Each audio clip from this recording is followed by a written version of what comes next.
মৰমৰ ছাত্ৰ ছাত্ৰীসকল কেপচুল কোচিং চেণ্টাৰ ইউটিউব চেনেললৈ আপোনালোকক আজি পুনৰবাৰ স্বাগতম। আজি আমি আলোচনা কৰিম HSLCৰ পলিটিকেল সায়েন্সৰ যি তিনিটা অধ্যায় আছে ইয়াৰ সকলো প্ৰশ্ন উত্তৰ যিবিলাক পৰীক্ষাৰ বাবে খুবেই গুৰুত্বপূৰ্ণ। মই আশা কৰোঁ তোমালোকে যদি এইটো ভিডিও স্কিপ নকৰাকৈ লাষ্টলৈকে চাই থাকা ইয়াৰ ভিতৰত তোমালোকৰ পৰীক্ষাত 100% কমন হোৱাৰ চান্স আছে। তো তোমালোকে ভিডিও স্কিপ নকৰাকৈ লাষ্টলৈকে চাই থাকিবা। ভাৰতীয় গণতন্ত্ৰ, তো ইয়াৰ প্ৰথম প্ৰশ্নত কি কৈছে, ব্ৰিটিছ চৰকাৰে কেবিনেট মিছনক কিমান চনত ভাৰতবৰ্ষলৈ পঠাইছিল? তো উত্তৰ লিখিবা 1946 চনৰ মাৰ্চ মাহত।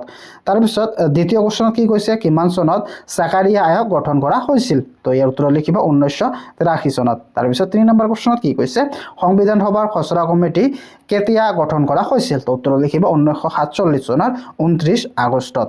তাৰপিছত 4 নম্বৰ প্ৰশ্নত কি কৈছে, কোন চনত ভাৰতীয় জাতীয় কংগ্ৰেছৰ জন্ম হয়? 1885 চনত। তাৰপিছত 5 নম্বৰ প্ৰশ্নত কি কৈছে, ভাৰতবৰ্ষত দ্বৈত নাগৰিকত্ব ব্যৱস্থা আছে নে নাই? তো তোমালোক উত্তৰ লিখিবা নাই, ভাৰতত একক নাগৰিকত্ব ব্যৱস্থা আছে। তাৰপিছত 6 নম্বৰ প্ৰশ্নত কি কৈছে, কেবিনেট মিছনৰ মুঠ সদস্যৰ সংখ্যা কিমান আছিল? 3 জন। তো উত্তৰ লিখিবা 3 জন। তাৰপিছত 7 নম্বৰ প্ৰশ্নত কি কৈছে, সংবিধান প্ৰস্তুত কৰাত সংবিধান সভাৰ মুঠ কিমানখন সভা বহিছিল? মুঠ 11খন সভা বহিছিল। তাৰপিছত 8 নম্বৰ প্ৰশ্নত কি কৈছে, ইংৰাজী ফেডাৰেশ্যন শব্দটো কোনটো লেটিন শব্দৰ পৰা উৎপত্তি বা কোনটো লেটিন শব্দৰ পৰা আহিছে? তো উত্তৰ লিখিবা ফেডিয়ছ পৰা আহিছে, লেটিন ফেডিয়ছ শব্দৰ পৰা আহিছে। তাৰপিছত 9 নম্বৰ প্ৰশ্নত কি কৈছে, যুক্তৰাষ্ট্ৰৰ গৃহভূমি বুলি কাক কোৱা হয়? আমেৰিকা যুক্তৰাষ্ট্ৰ। তাৰপিছত 10 নম্বৰ প্ৰশ্নত কি কৈছে, ভাৰতবৰ্ষত দ্বৈত নাগৰিকত্বৰ ব্যৱস্থা আছে নে? ইয়াত লিখিবা নাই। তাৰপিছত 11 নম্বৰ প্ৰশ্নত কি কৈছে, ভাৰতবৰ্ষৰ সংসদীয় গণতন্ত্ৰৰ ধাৰণাটো কোনখন দেশৰ সংবিধানৰ পৰা অনুকৰণ কৰা হৈছে? ইংলেণ্ডৰ সংবিধানৰ পৰা। তাৰপিছত 12 নম্বৰ প্ৰশ্নত কি কৈছে, কোনখন আইনে আমাৰ দেশত যুক্তৰাষ্ট্ৰীয় পদ্ধতিৰ প্ৰৱৰ্তন কৰিছিল? তো উত্তৰ লিখিবা 1935 চনৰ ভাৰত চৰকাৰ আইনখনে। তাৰপিছত 13 নম্বৰ প্ৰশ্নত কি কৈছে, সংবিধান সভাৰ খচৰা সমিতিৰ মুঠ সদস্য কিমান বা মুঠ সদস্যৰ সংখ্যা কিমান আছিল? তো উত্তৰ লিখিবা 7 জন। তাৰপিছত 14 নম্বৰ প্ৰশ্নত কি কৈছে, ফেডিয়ছ শব্দৰ অৰ্থ কি? চুক্তি বা সন্ধি। তাৰপিছত 15 নম্বৰ প্ৰশ্নত কি কৈছে, ভাৰতৰ সংবিধান সভাৰ প্ৰথমখন বৈঠকত কোনে সভাপতিত্ব কৰিছিল? তো উত্তৰ লিখিবা ডক্টৰ সচিদানন্দ সিনহা। তাৰপিছত 16 নম্বৰ প্ৰশ্নত কি কৈছে, জৱাহৰলাল নেহৰু ভাৰতৰ সংবিধানৰ খচৰা কমিটিৰ সদস্য আছিল নে? তো উত্তৰ লিখিবা নাছিল। তাৰপিছত 17 নম্বৰ প্ৰশ্নত কি কৈছে, 1945 চনত অনুষ্ঠিত হোৱা নিৰ্বাচনত ইংলেণ্ডৰ কোনটো দল জয়ী হৈছিল? তো লিখিবা শ্ৰমিক দল। তাৰপিছত 18 নম্বৰ প্ৰশ্নত কি কৈছে, সংবিধান সভাৰ প্ৰথম সভাপতি কোন আছিল? সচিদানন্দ সিনহা। খচৰা সমিতিৰ অধ্যক্ষজনৰ নাম কি? তো উত্তৰ লিখিব ডক্টৰ ভীমৰাও আম্বেদকৰ। তাৰপিছত 20 নম্বৰ প্ৰশ্নত কি কৈছে, সমাজবাদী আৰু ধৰ্মনিৰপেক্ষ শব্দৰ দুটা সংবিধানৰ কিমান সংশোধনীৰ দ্বাৰা প্ৰস্তাৱনা সন্নিৱিষ্ট হৈছিল? 42 নং সংশোধনীৰ দ্বাৰা। এইটো ভেৰি ভেৰি ইম্পৰ্টেণ্ট। তাৰপিছত চমু প্ৰশ্ন উত্তৰ। তো ইয়াৰ 1 নম্বৰত কি কৈছে, সাৰ্বভৌম মানে কি বুজা? তো এইখিনি তোমালোকে উত্তৰত লিখিবা। তাৰপিছত 2 নম্বৰ প্ৰশ্নত কি কৈছে, কোন চনৰ কিমান সংখ্যক সংশোধনী অনুসৰি সংবিধানৰ প্ৰস্তাৱনাৰ সমাজবাদী আৰু ধৰ্মনিৰপেক্ষ শব্দ দুটা সন্নিৱিষ্ট কৰা হৈছে? তো এইখিনি উত্তৰ তোমালোকে বহীত লিখি মুখস্থ কৰি ল'বা। তো তোমালোকে নিজে পঢ়ি মুখস্থ কৰি ল'বা, কাৰণ মই যদি ভিডিঅ'টো গোটেইখিনি উত্তৰ গাই দিওঁ তোমালোকৰ ভিডিঅ'টো দীঘল হ'ব, তোমালোকে ভিডিঅ'টো নাচাবা। তো তোমালোকে নিজে নিজে এইবিলাক পঢ়ি ল'বা। এইবিলাক ভেৰি ভেৰি ইম্পৰ্টেণ্ট কুৱেশ্যন, যিবিলাক তোমালোকৰ বাবে খুবেই গুৰুত্বপূৰ্ণ। মই বাছি আনিছোঁ। তোমালোকে ইয়াৰ পৰা যদি গোটেইখিনি পঢ়ি যোৱা তো তোমালোকে ইয়াৰ পৰা 100% কমন আহিব। তাৰপিছত 3 নম্বৰত কি কৈছে, কোনখন আইনৰ পৰাধীন ভাৰতবৰ্ষত সীমিত সংসদীয় পদ্ধতিৰ প্ৰৱৰ্তন কৰা হৈছিল? তো লিখিবা 1935 চনৰ ভাৰত চৰকাৰ আইনখনে সীমিত ৰূপত পৰাধীন ভাৰতবৰ্ষৰ সংসদীয় চৰকাৰ পদ্ধতি প্ৰৱৰ্তন কৰিছিল। তাৰপিছত 4 নম্বৰ প্ৰশ্নত কি কৈছে, ব্ৰিটিছ চৰকাৰে কেবিনেট মিছনক কিয় ভাৰতলৈ পঠাইছিল? তো উত্তৰত তোমালোকে এইখিনি লিখিবা। তাৰপিছত 5 নম্বৰ প্ৰশ্নত কি কৈছে, 1947 চনৰ 15 আগষ্টৰ পৰা 1950 চনৰ 25 জানুৱাৰীলৈ ভাৰতবৰ্ষৰ শাসন ব্যৱস্থা কি আইনৰ ভিত্তিত চলিছিল? তো তোমালোকে ইয়াৰ উত্তৰত এইখিনি লিখিবা। তাৰপিছত 6 নম্বৰ প্ৰশ্নত কি কৈছে, প্ৰস্তাৱনাত আমি ভাৰতীয় জনসাধাৰণে বুলি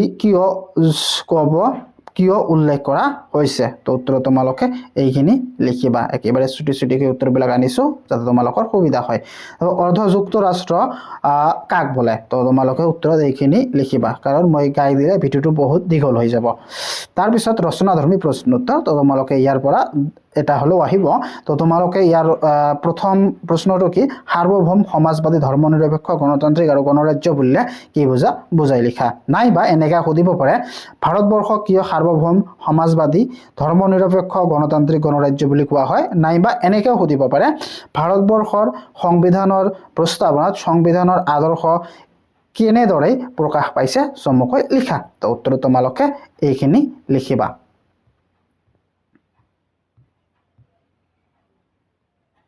তাৰ পিছত 2 নম্বৰ প্ৰশ্ন কি কৈছে সংসদীয় গণতন্ত্ৰ কি ভাৰতীয় সংসদীয় গণতন্ত্ৰ আৰু ইংলেণ্ডৰ সংসদীয় গণতন্ত্ৰৰ মাজত থকা মূল পাৰ্থক্য কেইটা লিখা তো উত্তৰ তোমালোকে এইখিনি লিখিবা কাৰণ মই যদি উত্তৰখিনি গাইতো তোমালোকৰ ভিডিওটো বহুত দীঘল হৈ যাব তো তোমালোকে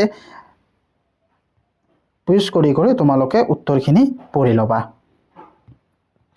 তাৰ পিছত 3 নম্বৰ প্ৰশ্নত কি কৈছে ভাৰতবৰ্ষৰ যুক্তৰাষ্ট্ৰীয় ব্যৱস্থাৰ বৈশিষ্ট্যসমূহ আলোচনা কৰা নাইবা এনেকা সুধিব পাৰে আমেৰিকা যুক্তৰাষ্ট্ৰৰ দৰে ভাৰতবৰ্ষ এখন যুক্তৰাষ্ট্ৰ নে ব্যাখ্যা কৰা তো তোমালোকে উত্তৰত এইখিনি লিখি লবা কাৰণ মই গাই দিলে ভিডিওটো বহুত দীঘল হৈ যাব তাৰ পিছত এতিয়া আমি আলোচনা কৰিম এনসিকিউ তো ইয়াৰ প্ৰথম প্ৰশ্নটো কি সংবিধান সভাৰ স্থায়ী সভাপতি হিচাপে কাক নিৰ্বাচিত কৰা হয় তো উত্তৰত তোমালোকে ইয়াত 4টা অপচন আছে তো 4টা অপচনৰ ভিতৰত খ নম্বৰটো শুদ্ধ হ'ব তো তোমালোকে এই ভিডিওটোৰ যদি তোমালোকক পিডিএফটো লাগে মোৰ ইনষ্টাগ্ৰামটো ফলো কৰি এটা মেছেজ দিবা তো মই তোমালোকক তাত এই পিডিএফটো তোমালোকক শেয়াৰ কৰিম যাতে তোমালোকৰ আৰু সুবিধা হয় তাৰ পিছত কি আছে 1976 চনৰ সংবিধানৰ 76তম অৰ্থাৎ 76তম সংশোধনৰ জৰিয়তে ভাৰতীয় সংবিধানৰ প্ৰস্তাৱনা 3টা গুৰুত্বপূৰ্ণ শব্দ সন্নিৱিষ্ট কৰা হৈছে এই শব্দ 3টা কি তো ইয়াৰ শব্দ 3টা ইয়াত 4টা অপচন আছে ইয়াৰ ভিতৰত খ অপচনটো শুদ্ধ হ'ব ধৰ্মনিৰপেক্ষ সমাজবাদী আৰু ঐক্য তাৰ পিছত নেক্সট কোৱেশ্চন কি কৈছে 1945 চনত অনুষ্ঠিত হোৱা নিৰ্বাচনত ইংলেণ্ডত কোনটো দল জয়ী হৈছিল তো ইয়াৰ ভিতৰত কোনটো হ'ব অপচন খ টো শুদ্ধ হ'ব শ্ৰমিক দল কাৰণ মই অপচন 4টা গাই দিলে আৰু ভিডিওটো দীঘল হ'ব তো তোমালোকৰ অসুবিধা হ'ব সেই কাৰণে মই অপচন কেইটা গাই নিদো ডাইৰেক্ট এনসাৰটো তোমালোকক জনাই দি আছো তাৰ পিছত নেক্সট কোৱেশ্চনত কি কৈছে সংবিধান সভাৰ প্ৰথমখন বৈঠক কেতিয়া বহিছিল তো ইয়াৰ ভিতৰত শুদ্ধ হ'ব অপচন গ 1946 চনৰ 9 ডিসেম্বৰত তাৰ পিছত নেক্সট কোৱেশ্চনত কি কৈছে ভাৰতবৰ্ষৰ সংসদীয় গণতন্ত্ৰৰ ধাৰণাটো কোনখন দেশৰ সংবিধানৰ পৰা অনুকৰণ কৰা হৈছে তো ইয়াৰ উত্তৰ তোমালোকে লিখিবা অপচন খ গ্ৰেট ব্ৰিটেইন সংবিধানৰ পৰা তাৰ পিছত নেক্সট কোৱেশ্চনত কি কৈছে দ্বৈত নাগৰিকত্ব থকা দেশ এখনৰ নাম লিখা তো ইয়াৰ উত্তৰ কোনটো হ'ব ইয়াৰ উত্তৰ হ'ব আমেৰিকা যুক্তৰাষ্ট্ৰ তাৰ পিছত নেক্সট কোৱেশ্চনত কি কৈছে সংবিধান সভাৰ প্ৰথম বৈঠকত কোনে সভাপতিত্ব কৰিছিল তো উত্তৰত লিখিবা সচিদানন্দ সিনহা তাৰ পিছত নেক্সট কোৱেশ্চনত কি কৈছে তলৰ কোনজন ব্যক্তি ভাৰত সংবিধানৰ খচৰা কমিটিৰ সদস্য নাছিল তো ইয়াৰ উত্তৰত কোনটো হ'ব কে এম মুন্সি তাৰ পিছত নেক্সট কোৱেশ্চনত কি কৈছে ভাৰতীয় সংবিধানৰ 1976 সংশোধনীৰ 42 তো এইটো তোমালোকে গম পাইছা ইয়াৰ উত্তৰ হ'ব সমাজবাদী তাৰ পিছত নেক্সট কোৱেশ্চনত কি কৈছে কোন চনত ভাৰতবৰ্ষই স্বাধীনতা লাভ কৰে তো তোমালোকে এইটো জানা কি 1947 চনত তাৰ পিছত নেক্সট কোৱেশ্চনত কি কৈছে ভাৰতীয় সংবিধানৰ তলৰ কোনটো ভাগত পৰে তো উত্তৰত লিখিবা গ কঠিন আৰু শিথিল সংবিধান তাৰ পিছত নেক্সট কি কৈছে ভাৰতৰ ৰাষ্ট্ৰপতিয়ে উত্তৰ পূব পৰিষদৰ অধ্যক্ষ হিচাপে নিযুক্তি দিয়ে তো ইয়াৰ উত্তৰ হ'ব অপচন ক ৰাজ্যসমূহৰ এজন ৰাজ্যপালক তাৰ পিছত নেক্সটত কি কৈছে ভাৰতৰ সংবিধান সভাৰ প্ৰথমখন বৈঠকত কোনে সভাপতিত্ব কৰিছিল তো উত্তৰত তোমালোকে লিখিবা ডক্টৰ সচিদানন্দ সিনহা। তো এইটো সচিদানন্দ সিনহাৰ বিষয়ে তোমালোকে ভালদৰে জানিয়ে যাবা। তো ইয়াৰ পৰা তোমালোকক এটা হ'লেও উত্তৰ কোশ্চেন আহিব। তাৰপিছত কি কৈছে, সংবিধান সভাৰ খচৰা কমিটিৰ সভাপতিত্ব কোন আছিল? তো ইয়াৰ উত্তৰত লিখিবা ডক্টৰ বি.আৰ. আম্বেদকৰ। তাৰপিছত ভাৰতবৰ্ষৰ সংসদ কেইখন? তো উত্তৰত লিখিবা 2খন। তাৰপিছত কি কৈছে, ব্ৰিটিছ চৰকাৰে কেবিনেট মিছনক ভাৰতবৰ্ষলৈ কিয় পঠাইছিল? তো ইয়াৰ উত্তৰ হ'ব অপশ্যন খ 1946 চনৰ মাৰ্চ মাহত। তাৰপিছত নেক্সট কুৱেশ্যনত কি কৈছে, ভাৰতবৰ্ষৰ সংবিধান প্ৰস্তুত কৰাৰ বাবে কিমানখন বৈঠক বহিছিল? তো উত্তৰ লিখিবা 11খন। তাৰপিছত সংবিধান প্ৰস্তুত কৰোঁতে খচৰা সমিতিক কিমান বছৰ লাগিছিল? তো উত্তৰত তোমালোকে লিখিবা 4 বছৰ। তাৰপিছত আমি পলিটিকেল সায়েন্সৰ দ্বিতীয় চেপ্টাৰৰ প্ৰশ্ন উত্তৰখিনি আমি আলোচনা কৰিম। তো দ্বিতীয় চেপ্টাৰৰ নাম কি? আন্তৰ্জাতিক সংস্থা, ৰাষ্ট্ৰসংঘ আৰু অন্যান্য। তো ইয়াৰ প্ৰশ্ন উত্তৰখিনি প্ৰথমে আমি আলোচনা কৰিম। তো 1 নম্বৰত কি কৈছে, এমনেষ্টি ইণ্টাৰনেশ্যনেল মুখ্য কাৰ্যালয় ক'ত অৱস্থিত? লণ্ডনত। তাৰপিছত 2 নম্বৰ প্ৰশ্নত কি কৈছে, ৰাষ্ট্ৰসংঘৰ অন্তৰ্গত মানৱ অধিকাৰ আয়োগ গঠন কৰা হয় কেতিয়া? তো উত্তৰ তোমালোকে লিখিবা 1946 চনত। তাৰপিছত 3 নম্বৰ প্ৰশ্নত কি কৈছে, কোনটো দিন বিশ্ব মানৱ অধিকাৰ দিৱস হিচাপে পালন কৰা হয়? 10 ডিচেম্বৰ। তাৰপিছত তোমালোকে লিখিবা বিশ্বত শান্তি স্থাপনৰ বাবে গঠন কৰা প্ৰথম আন্তৰ্জাতিক সংস্থাটো কি? জাতিসংঘ। তাৰপিছত 5 নম্বৰ প্ৰশ্নত কি কৈছে, দ্বিতীয় বিশ্বযুদ্ধৰ পিছত গঠন হোৱা আন্তৰ্জাতিক সংস্থাটো কি? ৰাষ্ট্ৰসংঘ। তাৰপিছত ৰাষ্ট্ৰসংঘৰ সৰ্ববৃহত্তম অংগটো কি? সাধাৰণ সভা। তাৰপিছত 7 নম্বৰ প্ৰশ্নত কি কৈছে, সাধাৰণ সভাৰ অধিৱেশন বছৰত কিমান বাৰ হয়? এবাৰ। তাৰপিছত 8 নম্বৰ প্ৰশ্নত কি কৈছে, ভেটো কি? এইটো ভেৰি ইম্পৰ্টেণ্ট কুৱেশ্যন। তাৰপিছত ইয়াৰ উত্তৰত তোমালোকে লিখিবা নিৰাপত্তা পৰিষদৰ স্থায়ী সদস্যসকলৰ এক বিশেষ ক্ষমতাই হ'ল ভেটো। স্থায়ী সদস্য ভেটো প্ৰয়োগত কোনো বিষয়ত সিদ্ধান্ত গ্ৰহণ কৰিব নোৱাৰে। তাৰপিছত 9 নম্বৰ প্ৰশ্নত কি কৈছে, ফিফাৰ মুখ্য কাৰ্যালয় ক'ত অৱস্থিত? এইটো ভেৰি ইম্পৰ্টেণ্ট কুৱেশ্যন। ইয়াৰ উত্তৰ লিখিবা জুৰিক চহৰত। তাৰপিছত 10 নম্বৰ প্ৰশ্নত কি কৈছে, ইণ্টাৰনেশ্যনেল ক্ৰিকেট কাউন্সিলৰ প্ৰধান কাৰ্যালয় ক'ত? ডুবাই। তাৰপিছত 11 নম্বৰ প্ৰশ্নত কি কৈছে, আন্তৰ্জাতিক ন্যায়ালয়ৰ ন্যায়াধীশৰ মুঠ সংখ্যা কিমান? 15 জন। তো ইয়াৰ 1 নম্বৰ কি কৈছে, ৰাষ্ট্ৰসংঘ কিয় গঠন কৰা হৈছিল? ইয়াৰ উত্তৰ লিখিবা আন্তঃৰাষ্ট্ৰীয় শান্তি আৰু শৃংখলা প্ৰতিষ্ঠা কৰাৰ উদ্দেশ্যত 1945 চনৰ 24 অক্টোবৰত ৰাষ্ট্ৰসংঘ গঠন হয়। তাৰপিছত 2 নম্বৰ প্ৰশ্ন কি কৈছে, ৰাষ্ট্ৰসংঘৰ 2টা উদ্দেশ্য উল্লেখ কৰা। উদ্দেশ্য 2টা কি? আন্তঃৰাষ্ট্ৰীয় শান্তি আৰু নিৰাপত্তা বজাই ৰখা আৰু সমান অধিকাৰ আৰু আত্মনিয়ন্ত্ৰণৰ ভিত্তিত দেশখনৰ মাজত বন্ধুত্বপূৰ্ণ সম্পৰ্ক স্থাপন কৰা। 3 নম্বৰ প্ৰশ্ন কি কৈছে, ৰাষ্ট্ৰসংঘৰ অংগকেইটা কি? সাধাৰণ সভা, খ নিৰাপত্তা পৰিষদ, গ অৰ্থনৈতিক আৰু সামাজিক পৰিষদ আৰু খ ন্যায়ৰক্ষী পৰিষদ আৰু ঙ আন্তৰ্জাতিক ন্যায়ালয় আৰু সচিবালয়। তাৰপিছত 4 নম্বৰ প্ৰশ্নত কি কৈছে, ৰাষ্ট্ৰসংঘৰ লগত জড়িত থকা 2টা এজেন্সিৰ নাম লিখা। বিশ্ব স্বাস্থ্য সংস্থা আৰু আন্তঃৰাষ্ট্ৰীয় শ্ৰমিক সংস্থা। তাৰপিছত 5 নম্বৰ প্ৰশ্নত কি কৈছে, নিৰস্ত্ৰীকৰণ সম্পৰ্কত সম্পাদিত হোৱা 2খন চুক্তিৰ নাম লিখা। এখন হৈছে পাৰমাণৱিক অস্ত্ৰ সংকোচন চুক্তি আৰু আনটো হৈছে সমুদ্ৰতলী নিয়ন্ত্ৰণ চুক্তি। তাৰপিছত 6 নম্বৰ প্ৰশ্নত কি কৈছে, বিশ্ব বাণিজ্য সংস্থাৰ 3টা প্ৰধান আইনগত ব্যৱস্থা উল্লেখ কৰা। ক সেৱা আৰু বাণিজ্যিক সংক্ৰান্ত সাধাৰণ চুক্তি, খ শুল্ক আৰু বাণিজ্য সাধাৰণ চুক্তি, গ বুদ্ধিবৃত্তি সম্পৰ্কিত সম্পদৰ অধিকাৰসমূহ সাধাৰণ চুক্তি। তাৰপিছত 7 নম্বৰ প্ৰশ্নত কি কৈছে, ৰাষ্ট্ৰসংঘৰ সাধাৰণ সভাই কেতিয়া মানৱ অধিকাৰ ঘোষণাপত্ৰ গ্ৰহণ কৰে? মানৱ অধিকাৰ ঘোষণাপত্ৰৰ প্ৰধান উদ্দেশ্য কি আছিল?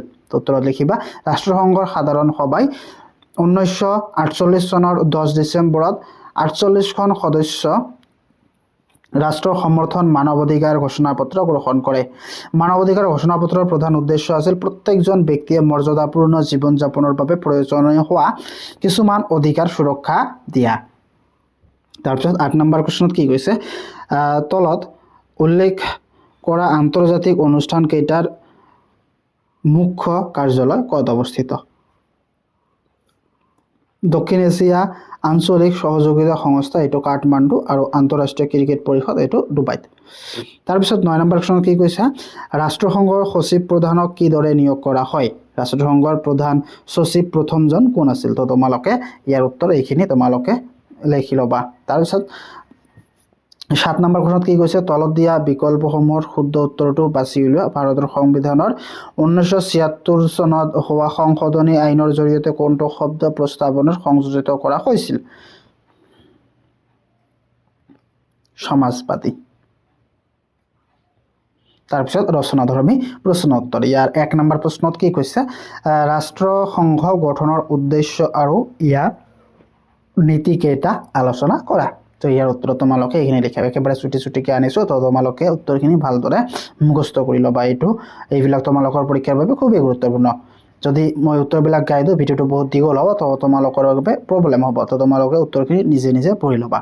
তাৰপিছত 2 নম্বৰ প্ৰশ্নত কি কৈছে ৰাষ্ট্ৰসংঘৰ নিৰাপত্তা পৰিষদৰ ওপৰত এটা টোকা লিখা। তো উত্তৰত তোমালোকে এইখিনি লিখিবা। তাৰপিছত 4 নম্বৰ প্ৰশ্নত কি কৈছে ভাৰতৰ ৰাষ্ট্ৰীয় মানৱ অধিকাৰ আয়োগৰ সম্পৰ্কত এটা টোকা লিখা। এইটো ভেৰি ইম্পৰ্টেণ্ট কুৱেশ্যন। তো তোমালোকে এইটো উত্তৰ ভালদৰে পঢ়িবা।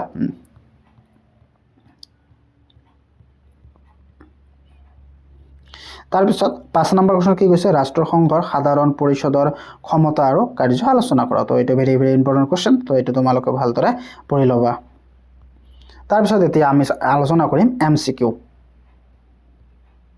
তো ইয়াৰ প্ৰথমতে কি কৈছে ৰাষ্ট্ৰসংঘৰ বৰ্তমান সচিব প্ৰধানগৰাকী কোন? তো উত্তৰ লিখিবা খ। তাৰপিছত ৰাষ্ট্ৰসংঘৰ দিৱসৰ তাৰিখটো উল্লেখ কৰা। তো এইটো ভেৰি ইম্পৰ্টেণ্ট কুৱেশ্যন। 2024 চনত আহিছিল। তো ইয়াৰ উত্তৰ কোনটো হ'ব? অপশ্যন খটো শুদ্ধ হ'ব। তাৰপিছত প্ৰথম বিশ্বযুদ্ধ কেতিয়া হয়? ইয়াৰ শুদ্ধ উত্তৰটো হ'ব অপশ্যন খ। তাৰপিছত জাতিসংঘ কেতিয়া গঠন কৰা হয়? ইয়াৰ শুদ্ধ উত্তৰটো হ'ব অপশ্যন খ। তাৰপিছত বৰ্তমান ৰাষ্ট্ৰসংঘৰ সদস্যৰ সংখ্যা কিমান? তো ইয়াৰ উত্তৰ কোনটো হ'ব? অপশ্যন কটো শুদ্ধ হ'ব। তাৰপিছত কোৱেশ্যন কি কৈছে ৰাষ্ট্ৰসংঘৰ মুখ্য কাৰ্যালয় ক'ত অৱস্থিত? তো ইয়াৰ শুদ্ধ উত্তৰ কোনটো হ'ব? অপশ্যন ক আমেৰিকা যুক্তৰাষ্ট্ৰ আৰু নিউয়ৰ্ক চহৰত। তাৰপিছত ৰাষ্ট্ৰসংঘৰ প্ৰধান অংগ কেইটা? তো ইয়াৰ শুদ্ধ হ'ব অপশ্যন খ 6টা। তাৰপিছত নেক্সট কুৱেশ্যন কি কৈছে জাতিসমূহৰ সংঘৰ মুখ্য কাৰ্যালয় ক'ত অৱস্থিত? তো ইয়াৰ উত্তৰ কোনটো হ'ব? অপশ্যন খ লণ্ডনত। তাৰপিছত ৰাষ্ট্ৰসংঘৰ গঠনৰ সময়ত অৰ্থনৈতিক আৰু সামাজিক পৰিষদৰ সদস্য আছিল কেইজন? তো ইয়াৰ শুদ্ধ হ'ব 18 জন। অপশ্যন খটো শুদ্ধ হ'ব। তাৰপিছত ILO বা আন্তৰ্জাতিক বনুৱা সংস্থাৰ 1974 চনৰ সভাত যোগদান কৰা ভাৰতীয় ৰাষ্ট্ৰপতিগৰাকী কোন আছিল? তো ইয়াৰ ভিতৰত শুদ্ধ হ'ব অপশ্যন খ VV গিৰি। তাৰপিছত নেক্সট কুৱেশ্যন কি হৈছে ৰাষ্ট্ৰসংঘৰ লগত জড়িত নথকা এজেঞ্চি কোনটো? তো ইয়াৰ ভিতৰত অপশ্যন শুদ্ধ হ'ব অপশ্যন ক। তাৰপিছত আন্তৰ্জাতিক ন্যায়ালয়ৰ ন্যায়াধীশৰ মুঠ সংখ্যা হ'ল? তো শুদ্ধ কোনটো হ'ব? অপশ্যন খ 15 জন। তাৰপিছত নেক্সট কুৱেশ্যনত কি কৈছে কোনটো দিন বিশ্ব মানৱ অধিকাৰ দিৱস হিচাপে পালন কৰা হয়? তো ইয়াৰ ভিতৰত শুদ্ধ হ'ব অপশ্যন খ। তাৰপিছত ৰাষ্ট্ৰসংঘ কেতিয়া গঠন কৰা হয়? তো ইয়াৰ ভিতৰত অপশ্যন কটো হ'ব শুদ্ধ। তাৰপিছত নেক্সটত কি কৈছে ৰাষ্ট্ৰসংঘৰ চনদত কিমান কেইটা দেশ স্বাক্ষৰ প্ৰদান কৰে? তো উত্তৰত হ'ব অপশ্যন খ 51খন ৰাষ্ট্ৰই। তাৰপিছত ৰাষ্ট্ৰসংঘৰ চনদত কিমানটা অনুচ্ছেদ আছে? 111টা। তাৰপিছত বছৰৰ কোনটো দিন মানৱ অধিকাৰ দিৱস হিচাপে পালন কৰা হয়? তো ইয়াৰ অপশ্যন গটো শুদ্ধ হ'ব 10 ডিচেম্বৰত। তাৰপিছত নেক্সট কুৱেশ্যন কি কৈছে বিশ্ব শান্তি স্থাপনৰ গঠন হোৱা প্ৰথম সংস্থাটো কি? তো উত্তৰ লিখিবা অপশ্যন খটো শুদ্ধ হ'ব জাতিসংঘ। তাৰপিছত বিশ্বৰ অৰ্থনৈতিক মঞ্চত মুখ্য কাৰ্যালয় ক'ত অৱস্থিত? অপশ্যন গ হ'ব জেনেভাত। তাৰপিছত এতিয়া আমি আলোচনা কৰিম পলিটিকেল সায়েন্সৰ 3 নম্বৰ অধ্যায় আৰু পলিটিকেল সায়েন্সৰ শেষৰটো অধ্যায় আমাৰ অধিকাৰ আমাৰ দায়িত্ব। তো ইয়াৰ প্ৰথম প্ৰশ্নত কি কৈছে সমুদ্ৰত প্ৰতি বছৰত কিমান পাৰমাণৱিক প্লাষ্টিক আৱৰ্জনা জমা হয় তো উত্তৰ লিখিবা প্ৰায় 13 নিযুত টন তাৰপিছত 2 নম্বৰ প্ৰশ্নত কি কৈছে ভাৰতবৰ্ষত কেতিয়া শিশু শ্ৰমিক নিৰক্ষক আৰু নিয়ন্ত্ৰণ আইন গ্ৰহণ কৰা হয় তো উত্তৰ লিখিবা 1986 চনত তাৰপিছত 3 নম্বৰ প্ৰশ্নত কি কৈছে শৰ্মা ছাৰে প্ৰাৰ্থনা সভাত কি কৈছিল তো উত্তৰ লিখিব শৰ্মা ছাৰে প্ৰাৰ্থনা সভাত কোৱা কথাষাৰ আছিল জীৱনত যদি সফল হ'ব খুজিছা সময়ৰ অপব্যয় নকৰিবা কাৰণ সময়ে জীৱনৰ গঢ়ে তাৰপিছত 4 নম্বৰ প্ৰশ্ন কি হৈছে ভাৰতবৰ্ষৰ কেতিয়া শিশুৰ বাবে ৰাষ্ট্ৰীয় নীতি প্ৰৱৰ্তন কৰা হয় 1974 চনত 5 নম্বৰত কি কৈছে ভাৰতবৰ্ষত কেতিয়া শিশু শ্ৰমিকৰ আইন প্ৰৱৰ্তন কৰা হয় তো উত্তৰ লিখিবা 1992 চনৰ 11 ডিচেম্বৰ শিশু অধিকাৰ আইন প্ৰৱৰ্তন কৰা হয় তাৰপিছত 6 নম্বৰ প্ৰশ্ন কি হৈছে ৰাষ্ট্ৰসংঘৰ কিমান চনত শিশুৰ অধিকাৰ আঁচনি গ্ৰহণ কৰা হয় 1959 চনৰ শিশুৰ অধিকাৰ আঁচনি গ্ৰহণ কৰে শিশুৰ প্ৰথম অধিকাৰ কি তো তোমালোকে লিখিবা শিশুৰ প্ৰথম অধিকাৰ হৈছে সন্মান আৰু প্ৰকাশৰ অধিকাৰ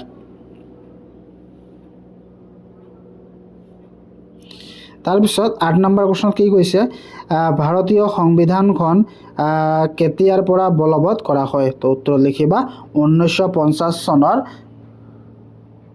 26 জানুৱাৰীৰ পৰা তাৰপিছত 10 নম্বৰ প্ৰশ্নত কি কৈছে HIV আক্ৰান্ত ব্যক্তি এজনক কামোৰা মহে আন এজন সুস্থ ব্যক্তিৰ শৰীৰক কামুৰিলে HIV ভাইৰাছ সংক্ৰমণ হ'ব পাৰে নে নোৱাৰে উত্তৰ লিখিবা কি নোৱাৰে তাৰপিছত 11 নম্বৰ প্ৰশ্ন চৰিত্ৰ কিদৰে গঠন হয় উত্তৰ লিখিবা আমি গঠন কৰা অভ্যাসৰ বাৰে বাৰে কৰি থাকিলে স্বভাৱত পৰিণত হয় আৰু এই স্বভাৱে শেষত চৰিত্ৰ হৈ পৰে তাৰপিছত 12 নম্বৰ প্ৰশ্ন কি কৈছে ড্ৰাগছ কি ড্ৰাগছ হৈছে আমাৰ দৈহিক প্ৰক্ৰিয়াৰ পৰিৱৰ্তন ঘটাব পৰা এবিধ ৰাসায়নিক দ্ৰব্য তাৰপিছত 13 নম্বৰ প্ৰশ্ন কি বিশুদ্ধ বায়ু কাক বোলে উত্তৰ লিখিবা বায়ুত যিকেইবিধ গেছ যিমান পৰিমাণে মিহলি হৈ থাকিব লাগে সেইকেইবিধ গেছ সিমান পৰিমাণত যদি মিহলি হৈ থাকে তেন্তে সেই বায়ুক বিশুদ্ধ বায়ু বুলি কোৱা হয় 14 নম্বৰ প্ৰশ্ন কি হৈছে ব্যক্তি এজনে নিচাগ্ৰাসত পৰিছে নে নাই সেয়া আমি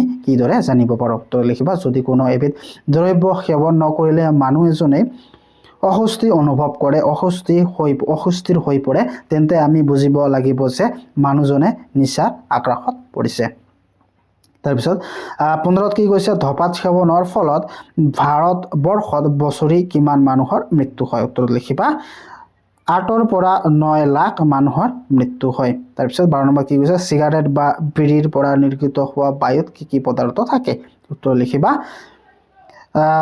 বায়ুত টাৰ নিকোটিন আৰু কাৰ্বন মনোঅক্সাইড থাকে 13ত কি কৈছে এইডছৰ সম্পূৰ্ণ ৰূপ কি এটো ভেৰি ভেৰি ইম্পৰ্টেন্ট প্ৰশ্ন তো উত্তৰ লিখিবা একুৱাৰেট ইমিউনো ডিফিচিয়েন্সি সিনড্ৰমছ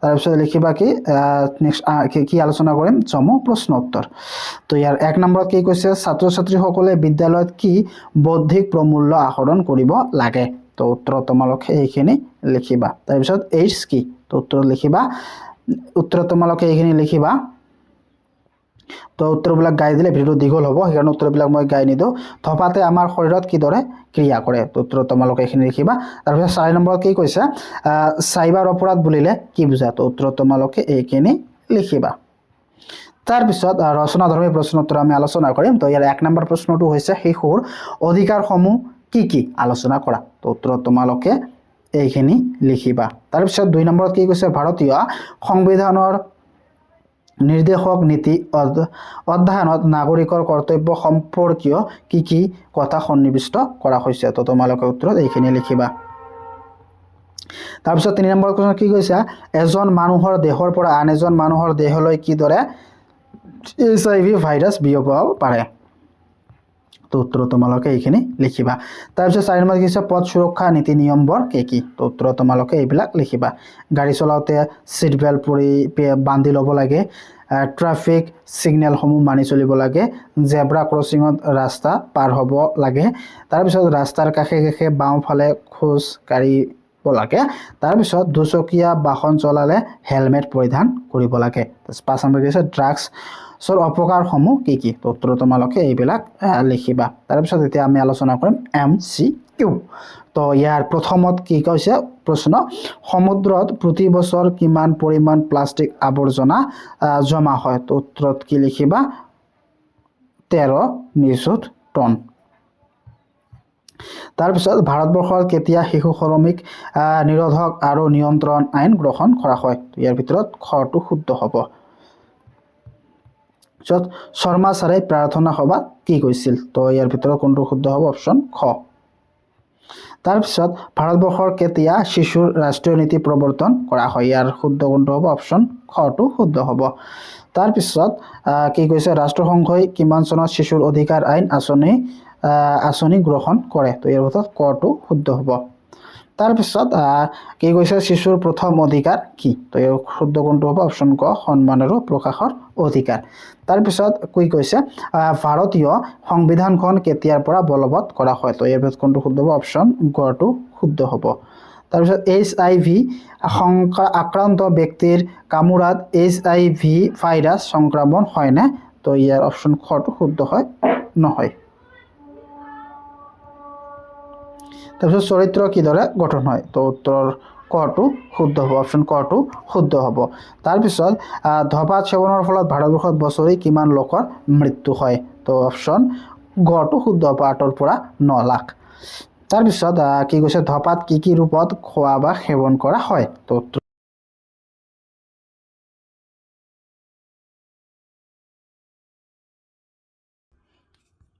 তাৰপিছত সিগাৰেট বা বিড়িৰ পৰা নিৰ্গত হোৱা বায়ুত কি পদাৰ্থ থাকে তো উত্তৰত লিখিবা অপচন খটো শুদ্ধ হ'ব টাৰ নিকোটিন আৰু কাৰ্বন মনোক্সাইড তাৰপিছত নেক্সটত কি কৈছে জীৱনত কৃতকাৰ্য হোৱাৰ প্ৰধান চাবিকাঠি কি তো অপচন খটো শুদ্ধ হ'ব ইচ্ছা শক্তি আৰু আত্মবিশ্বাস তাৰপিছত কি কৈছে এইডছৰ সম্পূৰ্ণ ৰূপ কি ইয়াৰ শুদ্ধ কোনটো হ'ব অপচন কটো শুদ্ধ হ'ব তাৰপিছত বিশুদ্ধ বায়ু কাক বোলায় তো ইয়াৰ ভিতৰত কোনটো শুদ্ধ হ'ব অপচন গটো শুদ্ধ হ'ব তাৰপিছত ব্যক্তি এজন নিচাগ্ৰাসত পৰিছে নে নাই সেয়া কিদৰে জানিব পাৰি তো ইয়াৰ ভিতৰত কোনটো শুদ্ধ হ'ব অপচন খটো শুদ্ধ হ'ব তাৰপিছত ড্ৰাগছ কি তো ইয়াৰ শুদ্ধ কোনটো হ'ব অপচন কটো শুদ্ধ তাৰপিছত কি কৈছে ৰাষ্ট্ৰসংঘই কেতিয়া শিশু অধিকাৰ আঁচনি গ্ৰহণ কৰে ইয়াৰ ভিতৰত খটো অপচন খটো শুদ্ধ হ'ব অপচন খটো শুদ্ধ হ'ব তাৰপিছত কি কৈছে বিদ্যালয়ত ছাত্ৰ ছাত্ৰীসকলে কি মূল্য আহৰণ কৰিব লাগে তো এই ভিতৰত খটো শুদ্ধ হ'ব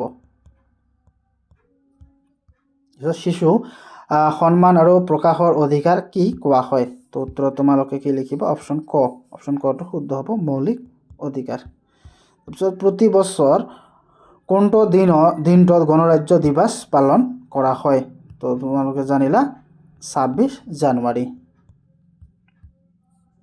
HIV ভাইৰাছ দেহত প্ৰৱেশ কৰিলে কি হয় তো উত্তৰত লিখিবা অপচন খটো শুদ্ধ দেহৰ ৰোগ প্ৰতিৰোধ ক্ষমতা হ্ৰাস পায়